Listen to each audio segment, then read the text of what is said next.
straight overhead without letting the elbow bend. How far can you go? A little discomfort there, not really. It just pulls, it doesn't hurt.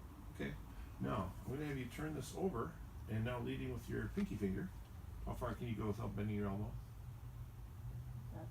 Okay, a little more limited, right? Most people are going to feel a little more limited going that way. But we're going to see if we're going to see if that changes. Now, again, for morphological reasons, the shapes of the joints and so forth, they might not ever be able to go 100% all the way overhead without bending their elbows. So I don't want to impose I don't want to impose something upon something that might not be able to accomplish it. But let's again see if we can allow her body to feel safe at various ranges of motion, and see if her range of motion changes accordingly. So we just did this test here. So again, elbow straight, leading with your pinky. Go until it starts to become a little difficult or uncomfortable. Okay, and sometimes they don't feel uncomfortable, but they'll start shifting their arm forward to make it easier. Okay, so but here she is.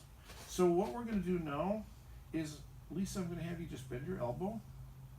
Okay, and I'm just going to have you rest your hand or your fist on this cushion. Okay, does that feel reasonably comfy there for you? Okay, so what we're going to do now is we could do this cross hand thing that we learn in so many different styles. I could anchor here and move the skin up towards your elbow this way. When I do this, what I'm not going to do is I'm not going to push your arm. Okay, because of that.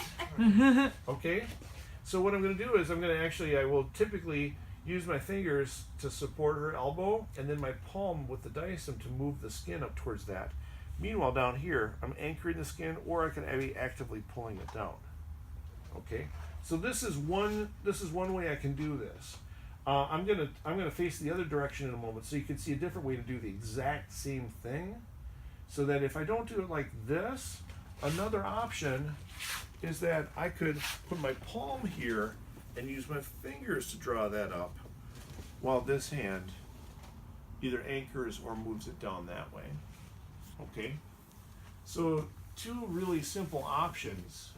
Okay, and then the third option, of course, is the old school cross hand stretch, where I've got my hands in opposite directions and my forearms are crossed.